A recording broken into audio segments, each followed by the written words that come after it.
To the Hannycast for Monday, May the 5th, Cinco de Mayo. I'm Charles Henniger, along with former Tiger coach Dan Canterbury, and we are brought to you by Marucci. From a backyard shed to the top of the game, Marucci is more than just a baseball bat company. It's a legacy built on passion and precision with 2 decades of crafting the finest wood, metal, and leather in the sport. They're here to help you run the game. Visit MarucciSports.com to gear up with the best. Dan, LSU drops 2 out of 3 to Texas A&M in College Station. We talked about it last week. This was going to be a tough series for LSU, even though A&M was coming off of being swept at Texas. But all 3 of those games were by 1 run, and all 3 of these games were very close. And A&M in a little bit of a, I don't want to call it desperate spot, but certainly a sense of urgency, given that they came in at 8-13 in conference play, and they got to win a certain amount of games. I would say at least 13 going to Hoover to be in the NCAA tournament, and then maybe a game or 2 there. So they needed these games. LSU needs them too. They're trying to get a top 8 national seed. But I thought that the greater sense of urgency lie with Texas A&M this past weekend. I agree with you, and I think that's a great way to put it is, sense of urgency. It's that time of year, and when you say like last week, Texas A&M lost all 3 games by 1 run, and then the close games this week. Welcome to the SEC. I mean, that's just the way it is every weekend. Every weekend is, a war. You're battling, and at the end of the year, people have a lot to play for, and I think Texas A&M and their fans really stepped it up this weekend, and that made it very difficult for the Tigers.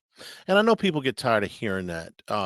This is the SEC, and it's a tough conference in baseball and all that. And it sounds cliche, but let me put some context to it for what we're looking at, and we'll kind of do big picture first and work backwards a little bit. LSU's got a top 8 RPI. Okay, that means that if they went straight on a RPI, which they don't, that LSU would be a top 8 national seed if the selections were today. Georgia is the number 1 RPI team in the country, and they are 15-9 in the SEC, which is exactly LSU's record. They have been swept twice on the road. Now, they're the number 1 team in the country. The number 2 team in the country is Texas, who LSU has already played in a 3-game set. LSU took game 1. Texas dominated game 1. Texas dominated game 3, and game 2 was a little bit of a toss-up, and the Longhorns won. After that sweep of Texas A&M, they were swept on the road this past weekend. Vanderbilt is the number 3 RPI team. They are at 14-10. They have a worse SEC record than LSU by a game. Yesterday, they needed 7 runs in the last 2 innings to take a series at home from Vanderbilt. Arkansas, going into this weekend, before they swept Texas, the number 1 team in the country, had lost 3 straight series. And Tennessee, who's a defending national champion and who LSU saw last weekend, lost this weekend to Auburn. And I thought that Tony Vitello if it was his call, made a pretty big mistake with the weather on Friday night. They have lost 4 out of 5 series, Dan, and they're still a top 14 RPI in the country. So I think we have this bad habit, and sometimes I'll fall into it as well, in thinking that, LSU's got this problem, they've got this offensive problem, or they've got this pitching problem, or whatever, that everybody else is immune to this stuff. And if there's a perfect team out there, I haven't seen them, because I just named you the top teams in the country. Auburn is number 4 in the country. They swept LSU. They're 2 games behind them in the standings. Everybody, nobody goes, and runs over this league like an 18-wheel truck. It doesn't happen that way. Just doesn't happen. You didn't even mention Ole Miss, who's been playing well as well. So it's just up and down the league, Ole Miss is another good example. They went to Oklahoma this weekend, and Hunter Elliott pitched one of his best games of the year. But you know what? He was pitching against Kyson Witherspoon, and they lost. I want to say it was 2-0, might have been 3-2, but it was a pitcher's duel, and they lost to the team that was at home. If the game would have been in Oxford, Ole Miss might have won. The margin is very small. That's the bad news. The good news is I think LSU is still in position to be a top 8 national seed. I think they got to win 4 more games in the next 6, but they ain't going to see anybody in a regional that's as good as those 6 teams that I just mentioned, of which LSU has played most of them. And I don't know that they're going to see anybody better in a super regional if they get that far. Now, Omaha's a different thing, but man, this gauntlet that they run you through in this league makes you very, very seasoned and very, very hardened once you get to the postseason. Yeah, you become very, very resilient, Charlie, and I think this team is learning how to do that. I will say this: you mentioned about I don't think there's any regional is going to have a tougher team than when you bring in, or especially a super region when you bring in an SEC team. Let me tell you something: the hardest tournament in the nation is the SEC tournament. I Yeah, think the teams there is just unbelievable, and and it, so it prepares you. It's like running with ankle weights on back in the day. It's like you got this baggage going all year, and when you get to the postseason and you play somebody outside the conference, wow, the shackles come off and you can play free. The only problem is if you get to Omaha, usually you have four other teams from the SEC there. yeah, the SEC tournament, which I don't think is going to be crucial for any of the teams we just mentioned, but they've changed the format this year because now there's 16 teams in the league. So it is a single elimination tournament all the way through, which I got to tell you, I love because the SEC tournament in its prior years, and look, LSU's won a number of these things, so I'm not talking about it from LSU's perspective, but to ask you to go and play, 5 games in 6 days or 4 games in 5 days or something like that is just not something that anybody has got enough staff to really do. I mean, somebody's got to come out of it, but you're asking guys that haven't pitched maybe in league play but 2 or 3 innings all year to come in and pitch in league play, and that's just not realistic. So the SEC tournament is kind of an anomaly. Now, the new format, you get in the top 4, you can win this thing playing 3 games. I'm all for that. I wasn't a big fan of the old double elimination. It was single, double, and single, and you needed an abacus to figure out the bracket sometimes when you used to switch teams on the weekend. I like the new format because it doesn't force you to do things that you would never do in the regular season. And LSU, look, I think the league is so strong, and you've got still the top 5 teams in the RPI, 6 of the top 8, and 8 of the top 14, and 9 of the top 15. Ole Miss is 17. Oklahoma's 22. You've got all of these teams. I'll tell you who I feel sorry for, Dan. It's and LSU's been in this situation before. You're the number 1 seed on your side. You're a national seed. And on the other side, there's an SEC team in the 2-hole. And they end up winning that regional out of the 2-hole, and they come to Alec Box for a super regional. And the last thing I want to see is a team from the Southeastern Conference if I'm LSU. They did that in 23. They beat Kentucky. They did it in 17. They beat Mississippi State. But by and large, I'd rather see somebody else, somebody that maybe hasn't been through quite as of a gauntlet of a schedule as the SEC teams. Yeah, I agree with you on that. You don't want to see that, but the other one thing you didn't mention about the SEC tournament in the previous formats is when you get through with the SEC schedule, you should be rewarded, especially if you're top 4. Take a deep breath, get some time to relax, because you got to play the regional and what really counts, and then a super regional, then in Omaha after that, which is why you play the whole season. So to reward those teams that really don't need to play to improve their standing. But again, you're rewarding the teams that may be on the bubble to have an opportunity to play their way through and make a regional. So I think this format, and kudos to the SEC and, of course, our friend Herb Vincent, I think it's better for all the teams involved, meaning the ones that are fighting to get their way in or improve their seed have an opportunity to win their way through. But the ones that have already established themselves and are going to be national seeds, top 4, they get a chance to rest, play at best a 3-game series, and get home and get ready for a regional. And I think it works for everybody.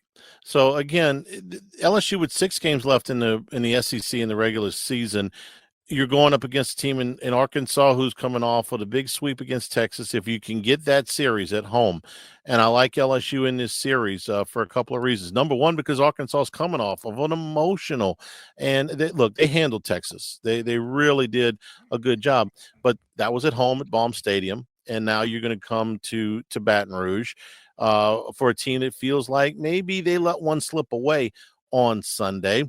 Also, school's about to be out.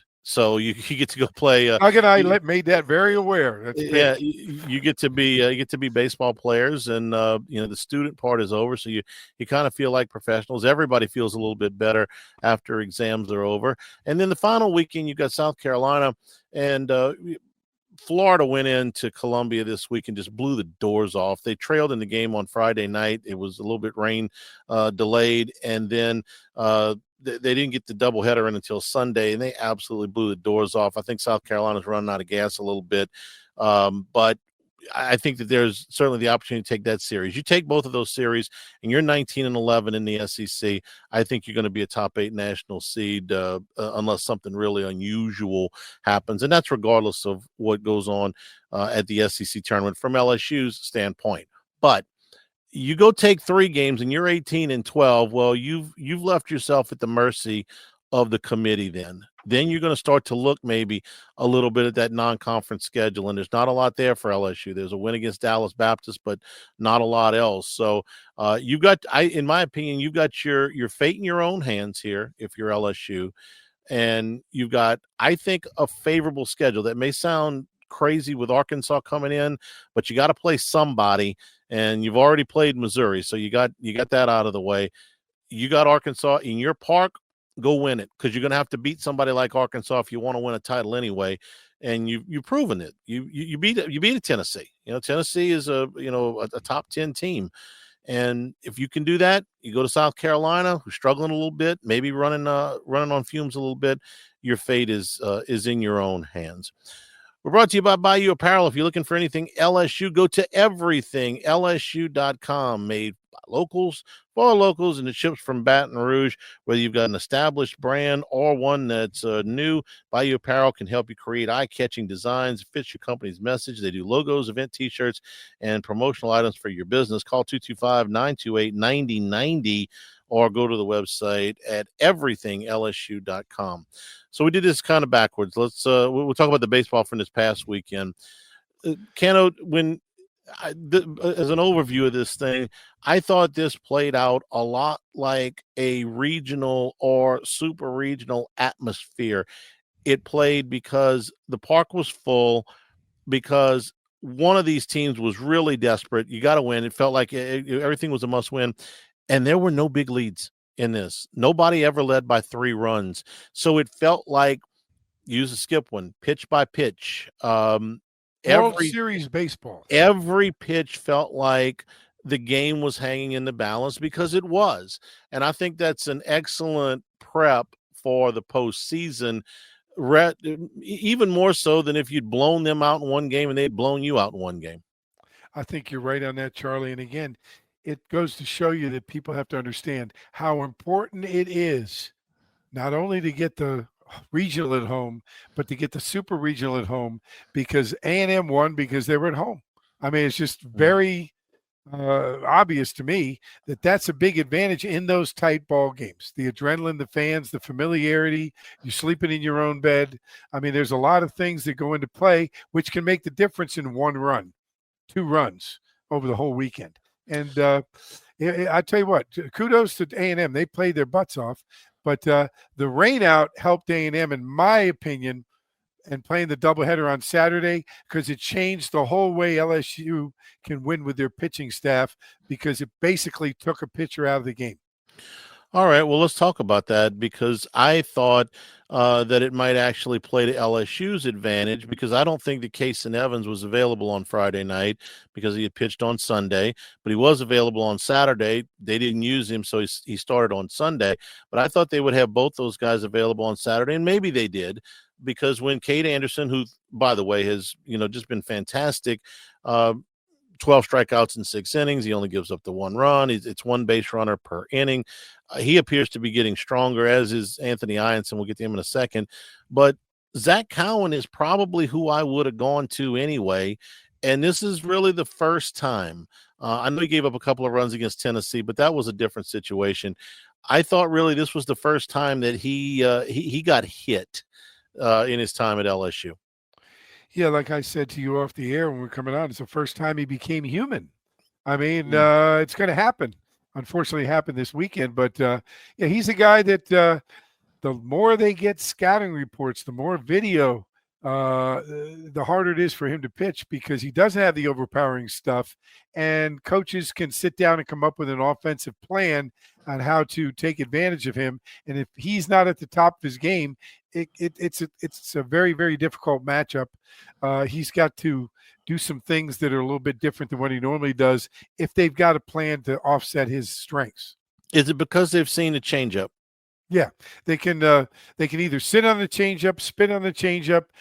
They can work all week to read the changeup. There's a lot of things you can do, and because changeup is not a familiar pitch to a lot of people, it's hard for coaches to throw it in batting practice, and not a lot of people throw great changeups as their second pitch. It's a little more difficult to hit, but given time to prepare, I'm sure that somewhere in the United States of America, but especially in the state of Texas, A&M found somebody that could throw a changeup for batting practice. Well, they hit him. They hit him pretty good in the Saturday game. I didn't think as much.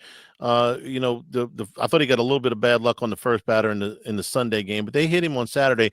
Johnson and Yeski recognized that. They got him out of the game quick. He only faced 4 batters. And the good news, if you want to look at it behind that, is that Maverick Rizzi came in and I thought probably had his best outing in SEC play. He faced 5 batters and he struck out 4 of them.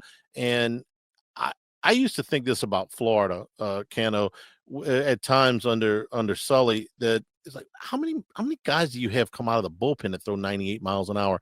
If I'm A&M and here comes Rizzi at 6'9", throwing 98 miles an hour, and I'm like, this guy's not one of your top guys out of the pen. No, he's not, but he can be, and that's one of the reasons I'm confident about this team.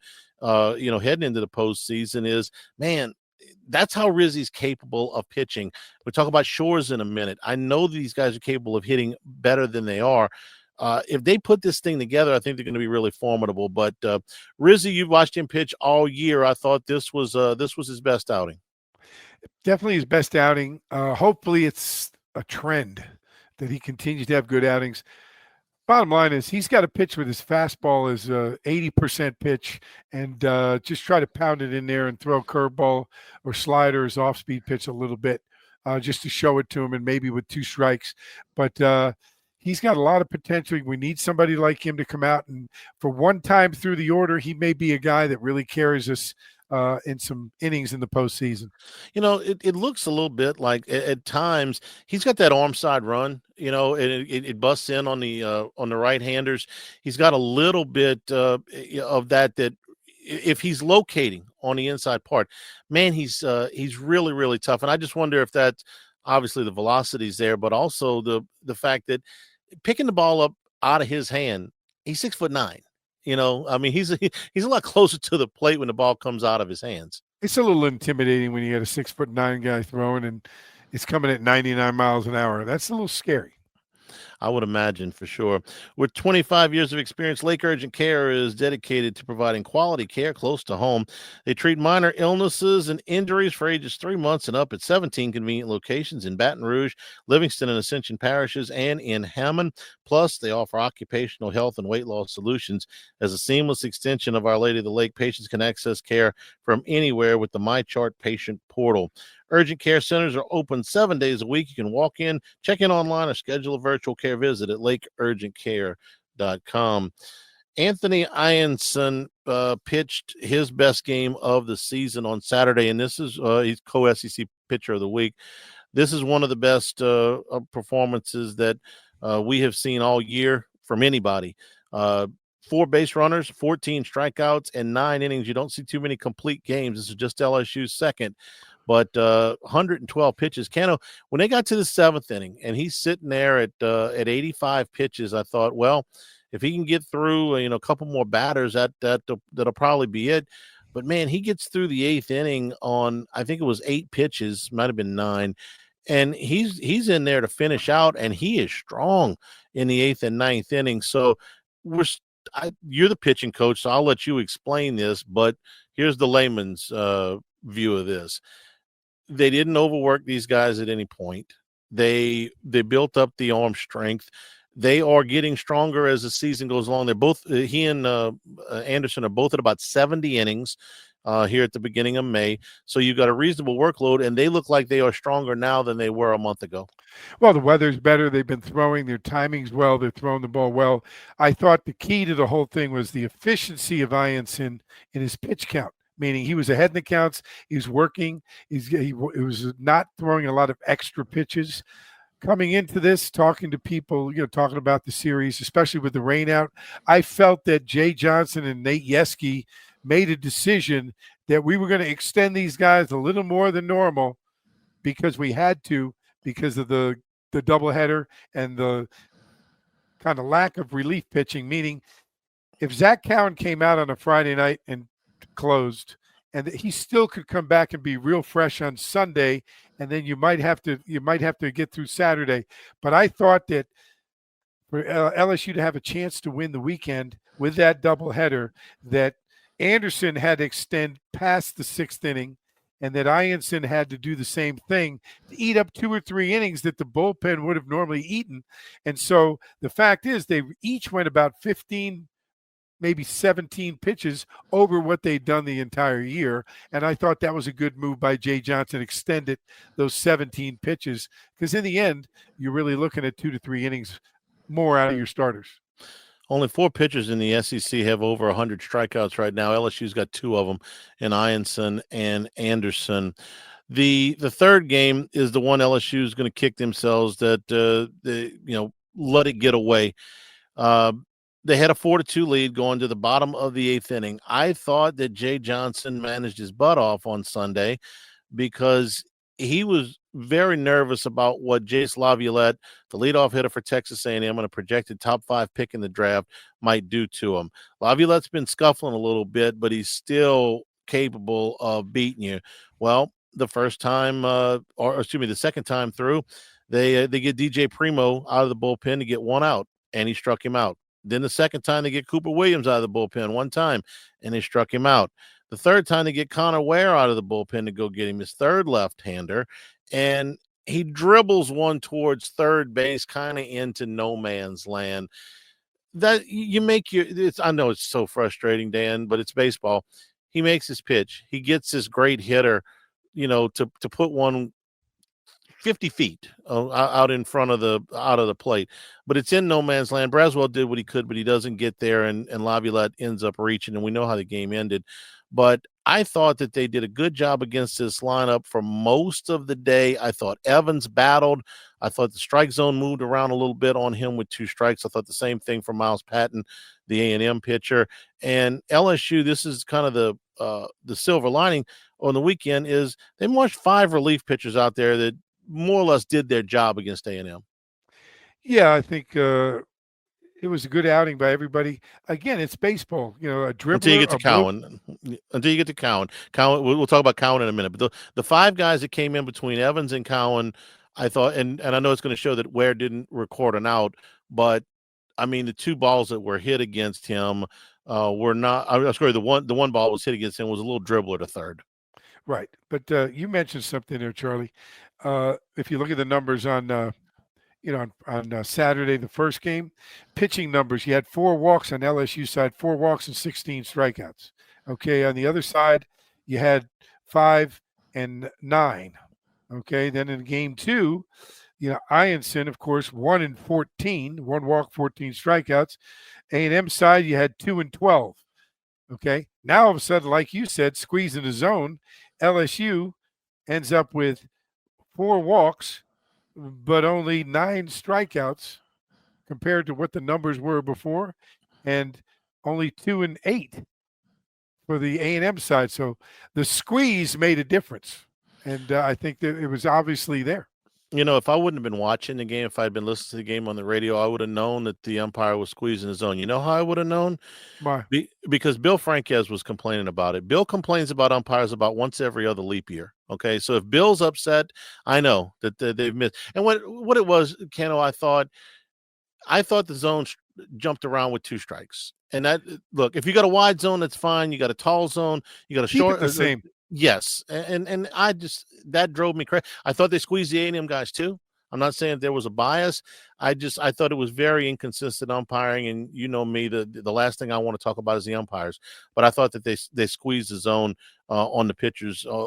Game 1 and game 3. Game 2 not as bad, but the first and the third game of this series. We're brought to you by Dependable Storage, 8 locations across Louisiana and 1 in Gulfport, Mississippi. They'll match any competitor's pricing, offering convenient online rentals and payments with free use of the moving truck for new rental move-ins. Clean, secure, and conveniently located facilities. Check out the website, dependablestorage.com, for locations, pricing, and rentals. Like Skip Bertman says, at Dependable Storage, we want your stuff. All right, I may have buried the lead all the way around here. If you were coming to this podcast to say, why isn't LSU hitting? I don't know that I got a good answer for you, but I can tell you that your eyes are not deceiving you. Dan, they score 7 runs in the weekend. That's not going to get it done. And more than that, they're not stringing together as many good at-bats as you'd like to see. Some of these at-bats are not as competitive as you'd like to see. And I've been watching what Jay Johnson's doing here. He's trying. It's not like he's sitting on his hands over there. For instance, I'll give you some numbers. Jake Brown against Alabama was 3 for 5. So he gets all 3 starts in the Tennessee series, and he goes 1 for 11. So against A&M, he sits in the first game. I'm sorry, he plays in the first game. He goes 0 for 4. Well, he's got to sit the last 2. Ethan Fry had a really good series against Alabama. He had 3 hits and drove in 4 runs. But then the series against Tennessee, he goes 0 for 5. Well, they put him in the second game here. He goes 4 for 8. I would, in a perfect world, I'd like to have one guy, but you're trying to move people around. Jared Jones had come into last weekend having struck out 20 times in 50 at-bats. Well, he hits a 3-run homer to walk it off and win the game. I thought that might get him going, but he's only got 1 RBI in the 5 games since. Curio, last Saturday against Tennessee, had his on-base streak come to an end. He's 6 for his next 6 after that, but he was 1 for 12 this weekend. Dickinson, who was 7 for 14 against Alabama that weekend, is 2 for 17 since. I was encouraged that Stephen Milam got 3 hits this weekend because he got a hit in all 3 games. That's the first time he's done that since the Texas series. But I'm not without sympathy for Jay Johnson, who's just asking for a little bit of consistency. And he has pinch hit and he has juggled a lineup. He's got Jones hitting in the 1 hole, which is crazy. You'd never do that in a normal situation, but it was just to shake things up. Didn't work, but he gave it a shot. Drop Milam in the order. When you're not going offensively, you'll do just about anything to snap out of it, Dan, but it's been a rough go. It's a rough go, and I tell you what, one of the guys that to me has been most impressive on offense because of his consistency, and I think he's the guy that in the middle of the order is going to carry the team into the postseason. And I hate to put pressure on a guy, but I think Dickinson is the key to the offense. I really do. Him not going well, not being consistent as he's been, affects the offense. I think deep down inside, they all look to him for that consistency. I mean, Jones has been there for a while. We know how Jones is. He's very streaky. When he's hot, he's hot. When he's not, he's not. But I think Dickinson and the other guy is Milam. Those 2 guys, if they're consistent and they hit every game, I think the team will kind of rally around those 2 guys. They haven't been hitting. That's kind of the problem. I don't know that I've got a strong order preference, other than I'm putting Curio back in the leadoff spot because I just figure he's going to get on base, and I want Jones hitting with people on base if at all possible. But man, if they don't hit, you can put them in any order you want, and it's not going to make a difference. Because we don't steal a lot of bases, so I don't think that's a big factor. No, they have been bunting more. An awful lot more, and they even got Pearson got the squeeze home this weekend. He had 3 hits in the first game of this series, so that's another bat. I've seen Pearson do it in the postseason. I've seen Jones, Curio. Nobody got him out for 3 months. Hernandez hits the 2-run homer on Sunday. These are the Stanfield, who had a rough weekend in the outfield, is still your leading hitter in SEC play. all of those things are why I'm optimistic about this group. I know they can do it. This would be one thing if, listen, they just don't have enough talent. They don't have a bona fide number one pitcher. Or they don't have enough guys in the lineup can hit. They got like 5 guys can hit and 4 guys that can, or they're lousy on defense, or there's no bullpen. None of that's true. They've just got to put it all together, and they haven't yet. But they've done enough to be a top 8 national seed right now. It's just, can you get to the finish line and start playing your best baseball at this time of the year? Well, as a coach, what you hope is, first of all, we see it as coaches the way you see it. Okay, there's so much there. As a coach, you hope, okay, maybe this is good. Everybody gets hot at one point in time. It all comes together. Sometimes it comes together too early. Maybe you're hoping, as a coach, you're saying, okay, maybe when we hit the SEC tournament or the last weekend of the season, we'll hit our stride and we'll carry that momentum through the postseason and hope it doesn't stop until the end. Historically, teams that win, especially at LSU, that's the way it goes. And so Jay Johnson, kudos to him and his staff. They just keep working. They're not going to give up, and they're going to keep trying everything they can, and they're going to push this team through. You're in there with a lot of teams that are in the same boat as you. It's Right. a lot of imperfect teams that are all capable, like an island of misfit toys. Okay. Yeah, somebody's going to get this figured out for the postseason and go on a run. And I think LSU's got as good a chance as anybody. We're brought to you by the law firm of O.C. Brown. Dana Brown and his team of attorneys have helped us out a number of times. They've carried on his father O.C.'s legacy for the last 30 years. So talk to Dana and his team. The first consultation is always free. Whether you've been in a car accident, you have other legal needs, the law offices of O.C. Brown be your first and only call. Truly your law firm for a lifetime. So call 343-1111. On the web, it's O.C. Brown, O-S-S-I-E Brown.com. Okay, going to be rough weather in Baton Rouge in the middle of the week. We'll see if they get the midweek game in against Grambling. But then Arkansas, huge game with national seeding ramifications, top 5 teams in the country in Arkansas and LSU in some of the polls. 6:30 on Friday night, 5:30 on Saturday. And, hey, Sunday's Mother's Day, so they moved the game back a little bit to 3 o'clock. I'm assuming that's why they did it. And so you go have lunch with Mom. Take Mom out to the ballpark. Looking for a big crowd. It's also obviously senior day, the last home game of the regular season. So it's at 3 o'clock on Sunday. You got a little bit of extra time to get out to the yard. Tigers need a big crowd. They need a lot of momentum.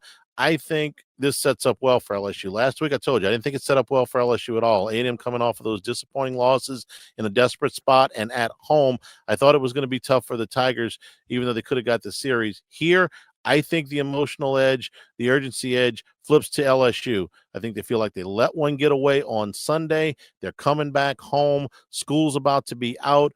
Arkansas is riding high after a 3-game sweep of the number 1 team, Texas. I think this sets up well for LSU in this series, but they got to take care of it. They got to execute that stuff. So we'll see. Again, 6:30, 5:30, and 3 o'clock for your 3-game set against Arkansas.